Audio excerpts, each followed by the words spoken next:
This Torah class is brought to you by TorahAnytime.com. This shiur is dedicated Le'iloi Nishmas Malka Bas Rav Meir Aleha Hashalom. On this occasion, today Yud Ches Elul is her yahrzeit. She should be a Melitza Yeshara for her whole mishpacha, for all of her children and grandchildren, the whole mishpachas Kravitz, and all of her descendants, V'yotzei Chalatzeha, for Simchas Hanachas V'suras Toivos, B'gan Eden Teimenu Chasa, Ad Bias Goel Tzedek. Continuing the subject that we spoke about this week in the Wednesday night shiur, regarding the importance of infusing every single day of one's life with tshuva. As the Ramban said, to attach oneself to tshuva every single day, as the Talmud Devorah says, to infuse every day in the sphere of bina, to ensure that one is connected to tshuva every single day. And we brought many examples of this. Mishnah Berurah brings that before one goes to sleep at night, one should do tshuva, and we brought from the Reishis Chachma and the Shlab, before every meal, one should try to do tshuva. And we brought a concept from Reb Sadia Gaon that every day as a person grows and his understanding about Kadosh Baruch Hu increases, one should do tshuva for the lower levels of Avodas Hashem that they were on previously, if only they would have understood and known what they know now. And we spoke about many ramifications of this important idea of doing tshuva daily, and we explained that this is one of the reasons why Rosh Hashanah is called Hayom, because really every day of our life we should work on the Avodas HaTshuva as we do on Rosh Hashanah. Well, my friend Reb Nissim Yachnis shared with me an idea that we've spoken about in the past, that we know that there's a concept that when one learns, if a person is categorized as a rasha, then one's learning may actually be kidnapped and held hostage by the Sitra Achra, the dark side, so to speak. And therefore it is recommended that one do tshuva before one begins learning. So here, this is another interval, a regular interval to do tshuva. Not just before a meal, not just before one goes to sleep, but before one learns. In fact, the Nefesh HaChaim writes, in the Shar Dalid, in Perek Vav, he says, "L'zois ha'emes." The truth is, "Shazohi haderech ha'amiti." This is the true path. Asher bazeh bachar hu yisbach shema, that Hashem selected. Shebechol eis sheyachin ha'adam atzmei lomoid. That at all times, before when a person prepares himself to learn, roi loy lehisyashiv kadem sheyaschel. One should consider before he begins. Al kol panim zman muat, even for a little bit of time. Biras Hashem tahira, in the purity of fear of God. B'tara salev, with purity of one's life. Lehisvadois al chatasoi me'omka doliba, to confess one's sins from the depth of the heart. Likewise, the Nefesh HaChaim writes in Perek Zayin, he says, roi l'ha'adam l'hachin asmei koles. One should always be prepared, kodem sheyaschel lilmoid, to think a little bit, ulihitaher me'avainoisav b'herhure teshuva, and to purify from one's sin with thoughts of tshuva. So here we go. This is another regular interval. Before every meal, before one goes to sleep, before a person learns. So most people eat 3 meals a day. Most people learn at least twice a day, sometimes many more times. So these are many, many intervals throughout the course of the day that one is attaching to tshuva. And then I came across an amazing teaching quoted by the Sefer Agar de Kala in Parshas B'Shalach, and he quotes from the Chachmei Ha'emes and the Sifrei Musar regarding tshuva, that one should think b'maharher b'tshuva late in the afternoon, mincha time, before the day goes back to its nartik, its case. This way, whatever pagam was in the day will be corrected before the day returns to its shoresh. Otherwise, the day will go back to where it came from, and then it will go back with the pagam, and it will be much harder to do tshuva. Says the Agar de Kala, one should do tshuva before the end of the day.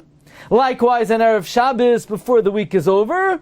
Likewise, on Erev Rosh Chodesh, before the weeks go back to their case. And Erev Rosh Hashanah, before the year goes out. So there are actually 4 intervals, another 4 intervals of tshuva. The end of the day, before the day is over.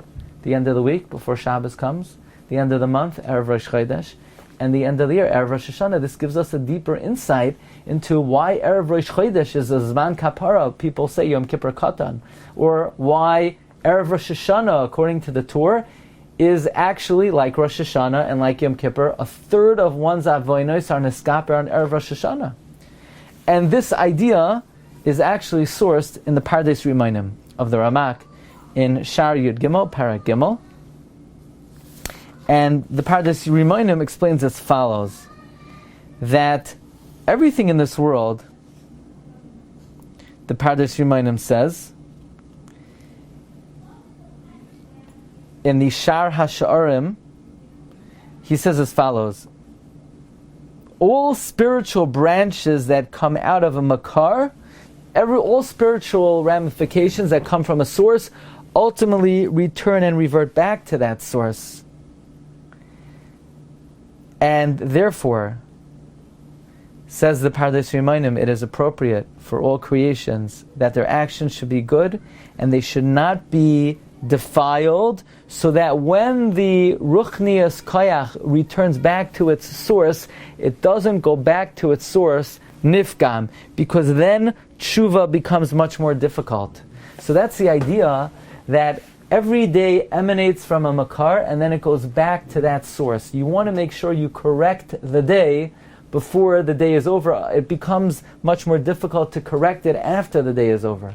It's much easier to correct the week before the week is over than to correct it once the week is over. Perhaps this gives new insight, the b'schus this new shiur, into the comments of the ROSH HaShulchan, who says the 6 chapters of Kabbalah Shabbos, one correspond to the 6 days of the week. One should do tshuva for each day of the week in each of these chapters of Kabbalah Shabbos.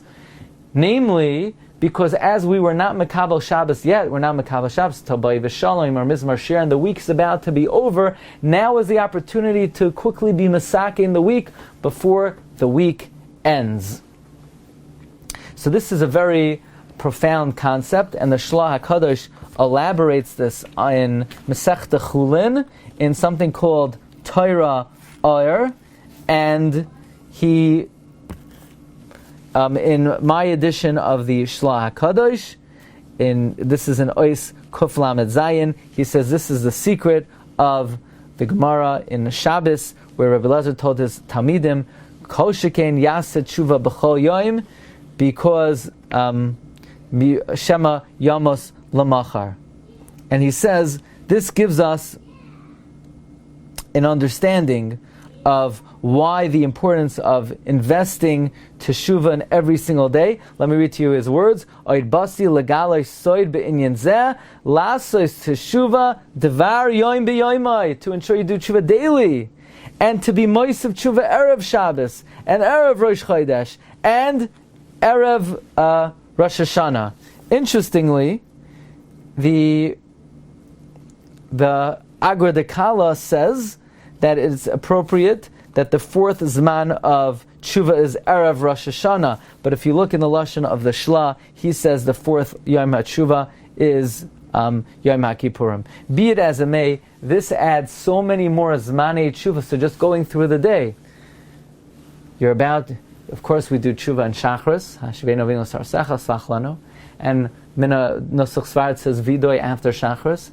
And then, after Shachris, a person learns, you do tshuva before learning, and then before breakfast, and then before lunch, and then at the end of the day, as the day is leaving, another tshuva according to the Agar Kala, the Pardes Rimainim, the Shlah HaKadosh, and then according to the Mishnah Berurah, another tshuva before you go to sleep. This way you infuse tshuva in every day of the year, and you don't have to go back after the fact and try to go into some bank account that's already been locked up and correct some day that's already not as accessible. This way a person lives with the midah of tshuva. That is why Rosh Hashanah is called Hayom. That is why the Gemara in Eruvin had a tzad not to say Shachiyana on Rosh Hashanah. And this gives us further insight into the importance of not only performing tshuva during the Yemei Elul, as we said, Al Tifnu El Ha'alilim, but living on a regular basis with the mitzvah of tshuva. We should be zoiche to be among those who do tshuva shalema lefanecha. Wishing everyone a wonderful day. You've just experienced another Torah class brought to you by TorahAnytime.com.